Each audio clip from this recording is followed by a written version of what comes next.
Good morning student. आज हम लोग ट्वेल्थ में जो एडमिशन और पार्टनरशिप है उसका हमने एक क्वेश्चन दिया है, लेकिन आज आपको मैं एक वो क्वेश्चन उस तरीके का समझाने वाला हूँ जो जनरली सीबीएसई एग्ज़ाम में आता है। हम लोग बहुत सारी प्रैक्टिस करते हैं लेजर्स को बनाने की, लेकिन एग्जामिनेशन में कई बार आपसे जर्नल पूछा जाता है कि आप जर्नल बना के दिखाइए। तो आज स्पेशली जो क्वेश्चन है वो इसीलिए है कि जर्नल किस तरीके से बनाया जाएगा, किन चीज़ों के लिए जर्नल बनाना है और किन की एंट्री जर्नल में करनी है और किसको छोड़ देना है। देखिए, तो अब क्वेश्चन को शुरू करते हैं। सबसे पहले हमारे पास गिवन है कि A and B are partners in the ratio of 3:2 on 31 March 2020। Their balance sheet as follows. आपको लाइबिलिटी में कैपिटल दी है 30,000 ए का है, बी का है 20,000, जनरल रिजर्व 5,000 का है, क्रेडिटर्स आपको 4,000 के गिवन है, बिल्डिंग जो है आपको 40,000 गिवन है, स्टॉक आपको 10,000 का गिवन है और डेटर आपके पास है 5,000 और कैश है 4,000, टोटल है 59,000 का। अब क्वेश्चन में लिखा है, देखिए, the admitted C for 1/5 share he brings 10,000 for capital and 3,000 for goodwill for cash. तो गुडविल कैश में लाई है, तो इसका प्रैक्टिस तो है हमें। बिल्डिंग एप्रिशिएटेड बाय 20%, तो हमने बिल्डिंग पे टिक कर लिया। Stock revalued at 12,000, make 10% provision on debtors, creditor will not be claim for 500। लेकिन लिखा है पास जर्नल एंट्री। जब पास जर्नल एंट्री लिखा होता है तो हमें किन की एंट्री बनानी है? देखिए, हमें उनकी एंट्री बनानी है जो एडजस्टमेंट में गिवन है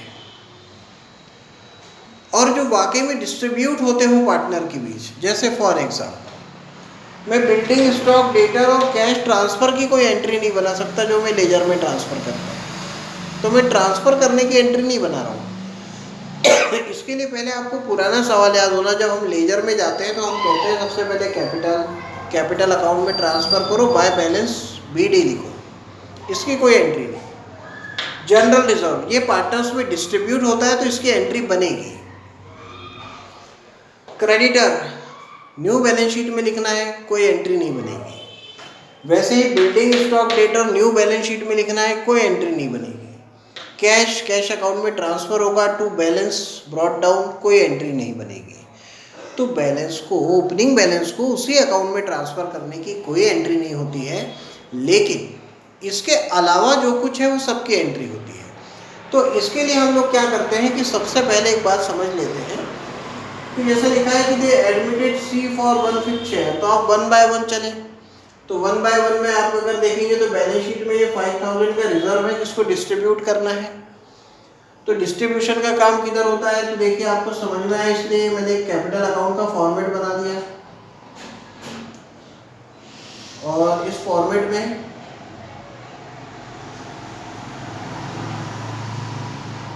जो है ये हमारा डेबिट साइड है और ये हमने बना लिया इसका क्रेडिट साइड। अब जनरल रिजर्व आएगा तो हम यहाँ लिखेंगे बाय जनरल रिजर्व।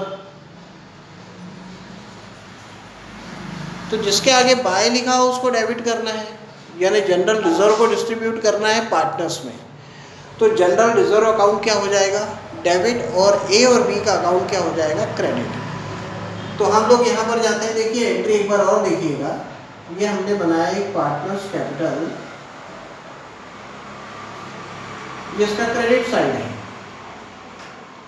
तो इसके क्रेडिट में हम लिखेंगे ना बाय जनरल रिजर्व, ए के कॉलम में और बी के कॉलम में।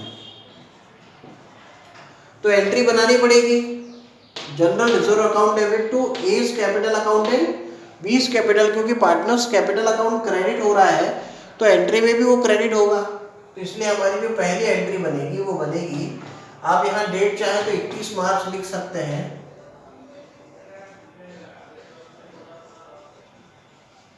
और यहाँ हम एंट्री बनाएंगे जनरल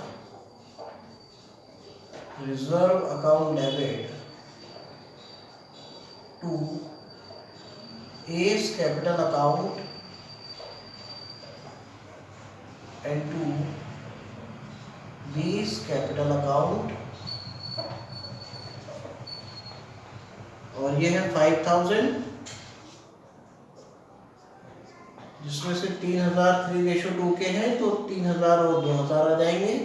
नरेशन आपको लिखने का ध्यान रखना है कि being general reserve distributed.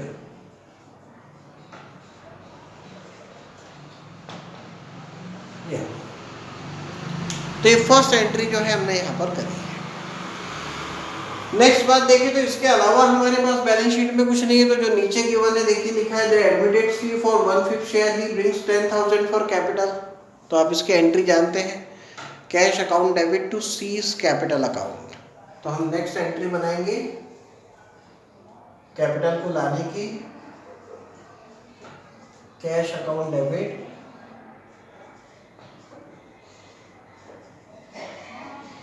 To C's capital account.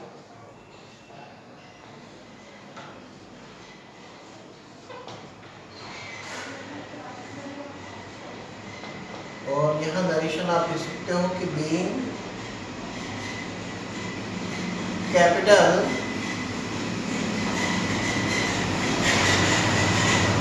Brought by C.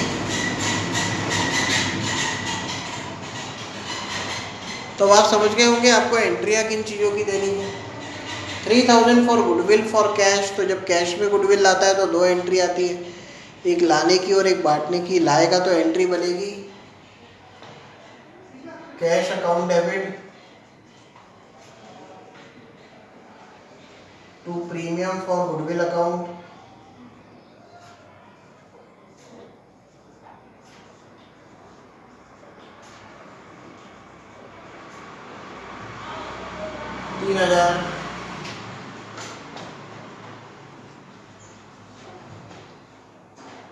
Narration आ जाएगा बीइंग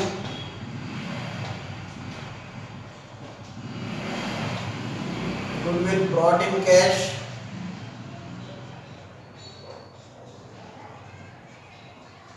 अब इसी को हमको यहाँ पर डिस्ट्रीब्यूट भी करना है, तो हम एंट्री बना देते हैं premium for goodwill account debit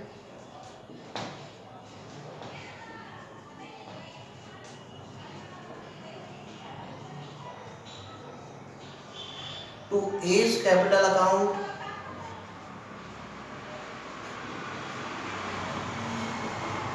and to B's capital account। तो गुडविल 3000 की है, 3:2 में बांटना है, तो एक को 1800 और एक को 1200 मिलेगी। नरेशन हो जाएगा बीइंग गुडविल डिस्ट्रीब्यूटेड।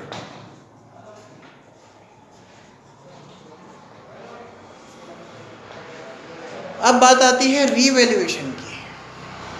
तो आपको ध्यान रखना है जब लॉस होगा तो रीवैल्यूएशन अकाउंट डेबिट होगा, जब प्रॉफिट होगा तो रीवैल्यूएशन अकाउंट हमारा क्रेडिट हो जाएगा। तो देखिए यहाँ लिखा बिल्डिंग एप्रिशिएटेड बाय 20%। तो बिल्डिंग जो है वो एप्रिशिएट हो गई है, बढ़ गई है, तो ये फायदा है हमारे लिए। तो रीवैल्यूएशन अकाउंट हमारा क्या हो जाएगा क्रेडिट और बिल्डिंग अकाउंट क्या हो जाएगा डेबिट। तो यहाँ पर कुछ लोग ये क्वेश्चन पूछते हैं कि क्या सभी एंट्रियाँ एक साथ ही बनाई जा सकती है क्या रीवैल्यूएशन की, या अलग अलग लिखें। आप चाहें तो अलग अलग भी लिख सकते हैं और आप चाहें तो एक साथ भी लिख सकते हैं। तो अगर आपको रीवैल्यूएशन में अगर एक साथ एंट्री बनानी है तो आपको यहाँ पर एक काम करना होगा, आपको रफ में एक रीवैल्यूएशन अकाउंट को एक रफ में आप ड्रॉ कर लीजिए इस तरीके से। और अब जो जो आपको प्रॉफिट लग रहा है पहले क्रेडिट में जमा लीजिए, जो जो लॉस लग रहा है डेबिट में जमा लीजिए और फिर एंट्री पास करिए। जैसे बिल्डिंग एप्रिशिएटेड बाय 20% प्रॉफिट है तो आप यहाँ लिख दीजिए बाय बिल्डिंग। आप चाहे तो अमाउंट भी यहाँ लिख सकते हैं अपने रफ में। अपने पास 20% यानी 8000 होता है 40,000 का। स्टॉक रीवैल्यूड 12,000, पहले 10 का था 12 का है, 2000 बढ़ गया तो ये भी प्रॉफिट है। By stock 2000। 10% provision on debtors, तो ये माइनस होता है लॉस है, तो डेटर्स 500 और creditor will not be claim for 500, और क्रेडिटर आपसे जो है वो 500 रुपये नहीं लेने वाले हैं, लाइबिलिटी कम होने वाली है। तो हम यहाँ लिख सकते हैं प्रॉफिट है क्रेडिटर 500, और इस तरीके से आप इसको पहले ही कैलकुलेट कर लीजिए अपने पास रफ में। तो ये होता है 10,500, उसमें से अगर 5,500 माइनस हो जाए तो 10,000 बचेगा, जिसको आप ओल्ड पार्टनर्स में बांटेंगे। तो यहाँ लिखेंगे to old partners capital account A और बी, डिस्ट्रीब्यूट कर लेंगे तो 6,000 4,000 आ जाएगा 3:2 में। तो अब आप कहेंगे कि ऐसा क्यों बनाया है, देखिए उसका एक कारण है। अब मैं एक साथ ही पूरी एंट्री पास आउट कर सकता हूँ, और मुझे पता है कि मुझे क्रेडिट की एंट्री करनी है, एक डेटर की एंट्री करनी है और एक डिस्ट्रीब्यूशन की एंट्री करनी है। तो मैं 1 बाय 1 इन तीनों को लगाता हूँ। पहले बिल्डिंग स्टॉक डेटर के आगे बाय लिखा है, ये सब प्रॉफिट है तो ये सब डेबिट हो जाएंगे और रीवैल्यूएशन अकाउंट क्रेडिट हो जाएगा। तो मैं यहाँ लिख दूंगा building account debit, stock account debit, creditors account debit to revaluation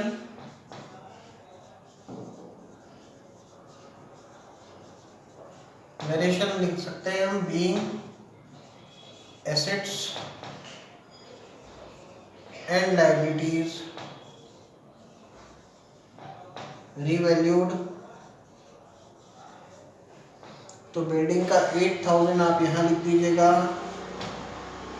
2,000 यहाँ, 500 यहाँ, और टोटल आ जाएगा 10,500।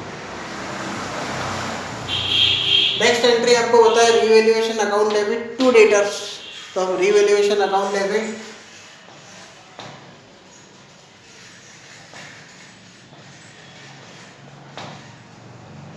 टू डेटर लिख देंगे,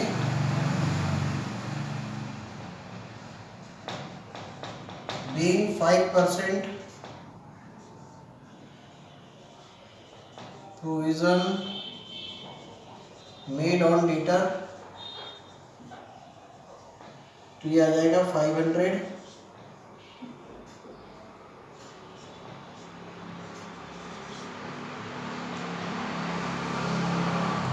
और एक लास्ट एंट्री देखिए जो जनरली कोई भी भूल सकता है एग्जाम में, ये एंट्री बहुत इंपॉर्टेंट है। रीवैल्यूएशन का डिस्ट्रीब्यूशन का एंट्री आपको नहीं भूलना है। मतलब एंट्री बनेगी revaluation account debit to A's capital and to B's capital. तो हम यहाँ बनाएंगे revaluation account debit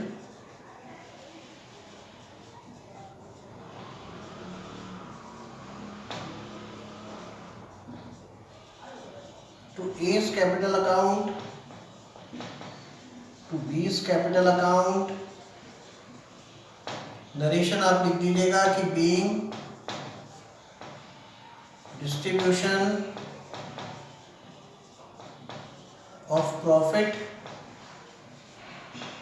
of revaluation।